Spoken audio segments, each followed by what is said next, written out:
दोस्तों, एक बार नारद जी यमराज से मिलने के लिए यमलोक पधारते हैं।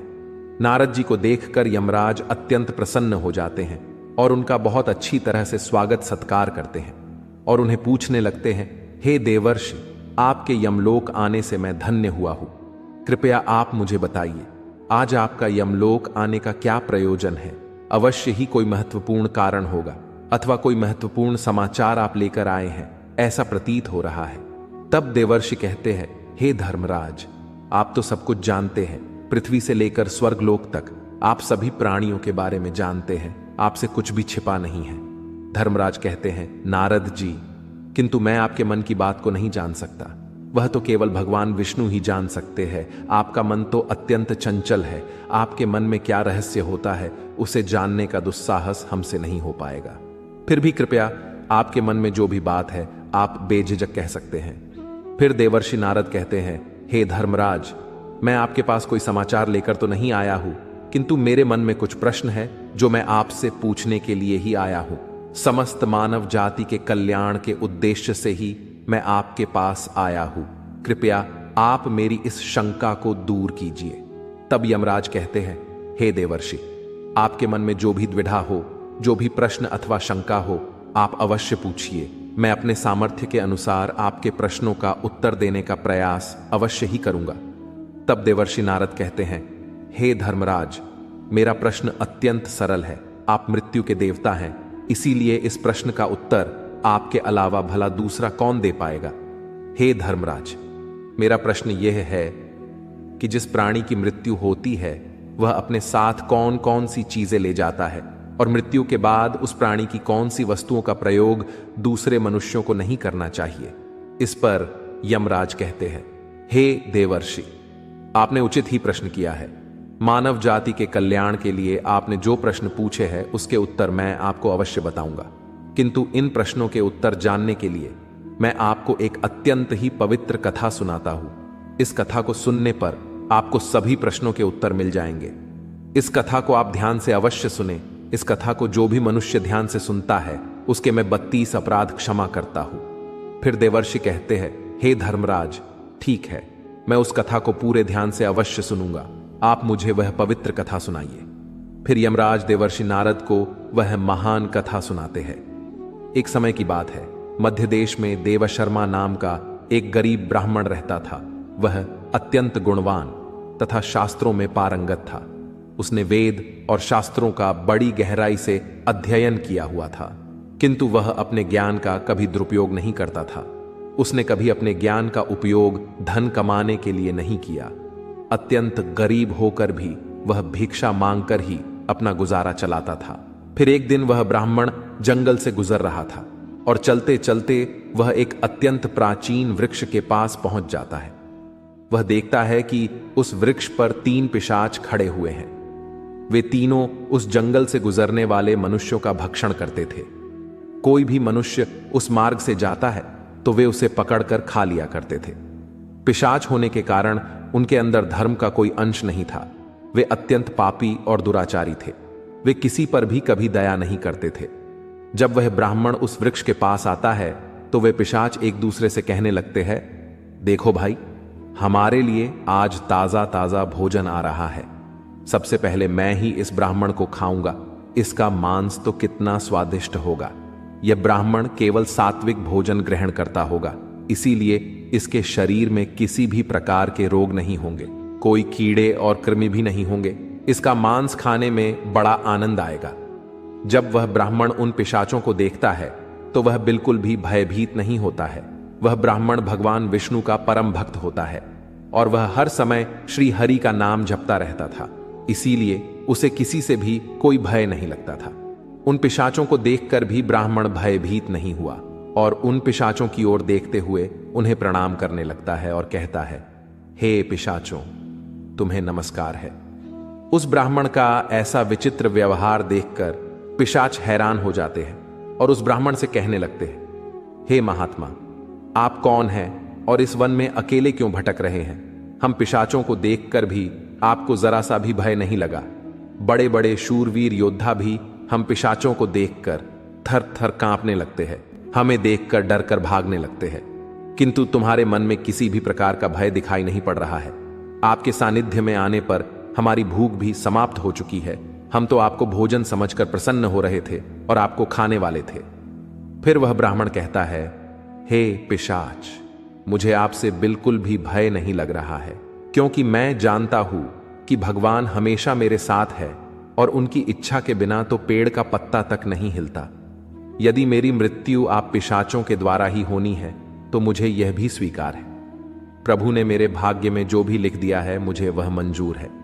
यदि मुझे खाने से आपकी तृप्ति होती है तो मैं इसे मेरा सौभाग्य समझूंगा। इस संसार के प्रत्येक प्राणी को सुख प्रदान करना, उनकी तृप्ति करना ही प्रत्येक मनुष्य का कर्तव्य है। पिशाच भी ईश्वर द्वारा ही बनाए हुए हैं, इसीलिए मैं आपकी निंदा भला कैसे कर सकता हूं?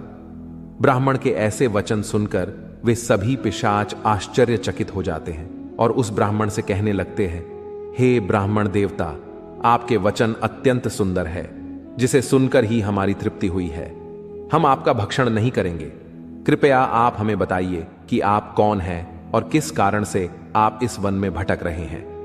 वह ब्राह्मण कहता है, हे पिशाचों, मेरा नाम देव शर्मा है और मैं प्रभु की भक्ति करने के लिए इस वन में उचित स्थान खोज रहा था, किंतु आपको देखकर लगता है कि आप बहुत कष्ट में हैं।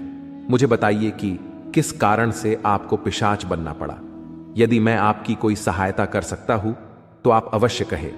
मैं अपने सामर्थ्य के अनुसार आपकी जो भी हो सके मदद अवश्य करूंगा। ब्राह्मण की बातें सुनकर सभी पिशाच सुन्न हो जाते हैं और कहने लगते हैं, हे द्विजश्रेष्ठ, आपको बार बार प्रणाम है। हम तीनों पिशाच हमारे पाप कर्मों के कारण ही बने हैं। हमने हमारे पितरों का अपमान किया है, इसी कारण से हमें यह पिशाच योनि प्राप्त हुई है। ना जाने कब हमें इस पिशाच के शरीर से छुटकारा मिलेगा। हमें मनुष्य रहते हुए भी बहुत पाप किए थे और पिशाच बनकर तो हमें अनगिनत पाप किए हैं। कितने ही निर्दोष मनुष्यों को और प्राणियों को हमने मारकर खाया है। इसीलिए हमें ऐसा लगता है कि हमें कभी पिशाच योनि से मुक्ति नहीं मिलेगी। फिर ब्राह्मण कहते हैं, हे पिशाच, मैं आपकी व्यथा को समझता हूं। कृपया आप मुझे बताइए, मैं किस प्रकार से आपको मुक्ति दिला सकता हूं। मैं मध्य देश में रहने वाला देव शर्मा ब्राह्मण हूं। मैंने अनेक तप, व्रत और उपवास किए हैं। इसीलिए आपकी मुक्ति के लिए भी यदि कोई व्रत उपवास हो तो मुझे बताइए, वह मैं अवश्य करने का प्रयास करूंगा। ब्राह्मण की बात सुनकर उन पिशाचों को समझ में आता है कि यह ब्राह्मण तो उनका ही पुत्र है। वे पिशाच उस ब्राह्मण के दादा परदादा है जो पाप करने के कारण पिशाच बने हुए हैं। वे पिशाच कहते हैं, हे वत्स, हम हमेशा ही उच्चिष्ट वस्त्र पहनते थे। गंदे मैले वस्त्र पहनकर ही भोजन, पूजा पाठ आदि कार्य किया करते थे। हमने हमेशा ही उच्चिष्ट भोजन ही ग्रहण किया है। इसी कारण से हमारी यह दुर्गति हुई है। हम निर्वस्त्र होकर स्नान करते थे, जिस कारण से हमारे पितृगण हमसे रुष्ट हो गए। हमने कभी पितरों के लिए भोजन अर्पित नहीं किया। इसी कारण से हमें मृत्यु के पश्चात प्रेत बनना पड़ा। फिर वे पिशाच कहते हैं, हे वत्स, तुम तुम्हारे ही वंश से हो। हम तुम्हारे पूर्वज है।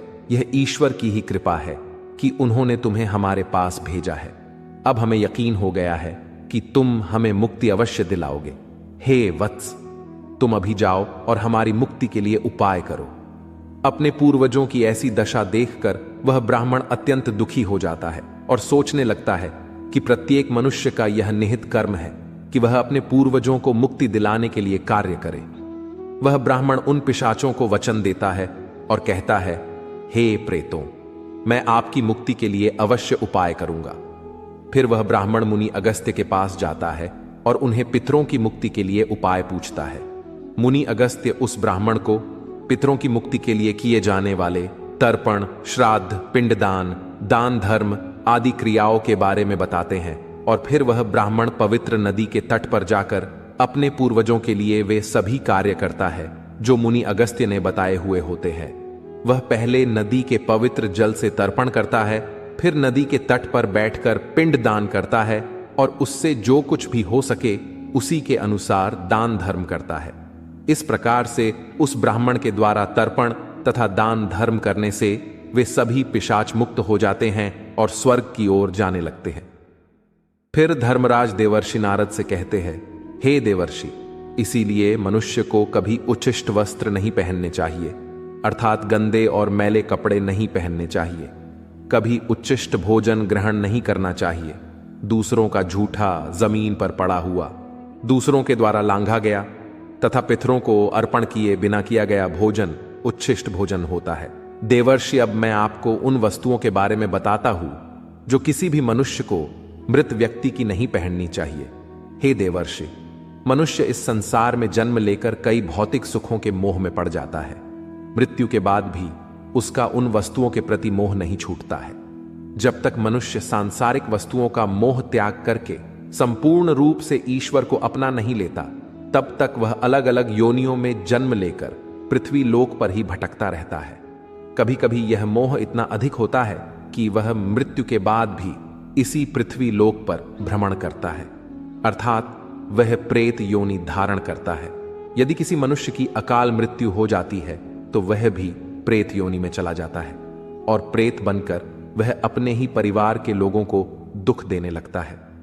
कई बार मनुष्य अपने मृत परिजनों की वस्तुओं को उनकी याद में अपने पास रख लेते हैं या उनकी वस्तुओं का उपयोग भी करने लग जाते हैं, लेकिन मनुष्य को मृत व्यक्ति की कुछ वस्तुओं का उपयोग कभी नहीं करना चाहिए, क्योंकि इन वस्तुओं के साथ उस मृत व्यक्ति की ऊर्जा जुड़ी हुई होती है। उस मृत व्यक्ति का उन वस्तुओं के प्रति मोह बहुत अधिक होने के कारण वह मृत्यु के बाद भी उन वस्तुओं से जुड़ा रहता है, और यदि कोई इन वस्तुओं का प्रयोग करता है तो उसे कई परेशानियों का सामना करना पड़ता है। वह मृतात्मा उसे कई प्रकार से कष्ट देने लगती है। इसीलिए किसी भी मनुष्य को मरे हुए व्यक्ति की चीजों का इस्तेमाल कभी नहीं करना चाहिए। मनुष्य चाहे तो उन वस्तुओं को संभाल कर अपने घर में रख सकते हैं अथवा उन चीजों को नदी के जल में प्रवाहित कर सकते हैं, लेकिन भूल से भी उसकी वस्तुओं का इस्तेमाल नहीं करना चाहिए। उस मृत आत्मा की शांति के लिए मनुष्य उस व्यक्ति की प्रिय वस्तुओं का दान करते हैं तो यह बहुत ही शुभ होता है। सबसे पहली वस्तु है मृत व्यक्ति के कपड़े। मृत व्यक्ति के कपड़ों का कभी भी इस्तेमाल नहीं करना चाहिए। उन्हें भूलकर भी पहनना नहीं चाहिए। ऐसा करने से मृत व्यक्ति की आत्मा उस व्यक्ति से जुड़ जाती है जो इनका इस्तेमाल करता है। मृत व्यक्ति की यादें उस व्यक्ति को सताने लग जाती है जो उनके कपड़ों का इस्तेमाल करता है, जिस कारण वो व्यक्ति मानसिक और शारीरिक रूप से कमजोर हो जाता है। उस व्यक्ति को अपने मृत परिजन की ऊर्जा का एहसास भी होने लगता है। इसलिए मृत व्यक्ति के कपड़े कभी भी नहीं पहनने चाहिए। मृत व्यक्ति के कपड़े हमेशा दान कर देने चाहिए, जिससे उसकी आत्मा को शांति प्राप्त हो जाती है। दूसरी चीज है मृत व्यक्ति के गहने। मृत व्यक्ति के गहने भी उसके कपड़ों की तरह ही उसकी ऊर्जा के स्रोत होते हैं। मृत व्यक्ति का अपने गहनों से लगाव कपड़ों से भी कई गुना ज्यादा होता है, क्योंकि प्रत्येक व्यक्ति गहने खुद को सुंदर प्रतीत करने के लिए पहनता है। लेकिन जब व्यक्ति की मृत्यु हो जाती है और उसके गहने कोई दूसरा व्यक्ति पहन लेता है, तब मृत व्यक्ति की आत्मा असहज महसूस करने लगती है। वो आत्मा उस व्यक्ति को परेशान करने लग जाती है। आत्मा मोक्ष की राह पर न जाकर इसी मृत्यु लोक में अपने ही परिजनों को ही परेशान करने लग जाती है। इसलिए मृत व्यक्ति के गहनों का कभी भी इस्तेमाल नहीं करना चाहिए। व्यक्ति की मृत्यु के बाद उसके गहनों को गलाकर अन्य आभूषण करवा लेने चाहिए, अन्यथा उन्हें मंदिर में दान कर देना चाहिए। तीसरी वस्तु है मृत व्यक्ति की माला। जीवित रहते हुए इंसान अपनी माला से मंत्रों का जाप करता है। उसके गले की माला ही उसके जीवन भर के पुण्यों की कुंजी होती है। मृत्यु के बाद व्यक्ति की माला को कभी जीवित मनुष्य को धारण नहीं करना चाहिए। उसकी माला को पवित्र नदी के जल में प्रवाहित कर देना चाहिए। पवित्र नदी उस मृत मनुष्य को सभी पुण्यों को बहाकर स्वर्ग में ले जाती है। यमराज कहते हैं, हे देवर्षि, मृत्यु के बाद मनुष्य अपने साथ केवल अपने पाप और पुण्य लेकर जाता है। सभी भौतिक वस्तुओं को यहीं पर छोड़ देता है। इसीलिए उसे कभी उन वस्तुओं के प्रति अत्यधिक मोह नहीं करना चाहिए। इस प्रकार से यमराज ने नारद जी को मृत व्यक्ति के संदर्भ में यह अत्यंत महत्वपूर्ण कथा सुनाई है। आपको यह कथा कैसी लगी कमेंट करके जरूर बताएं।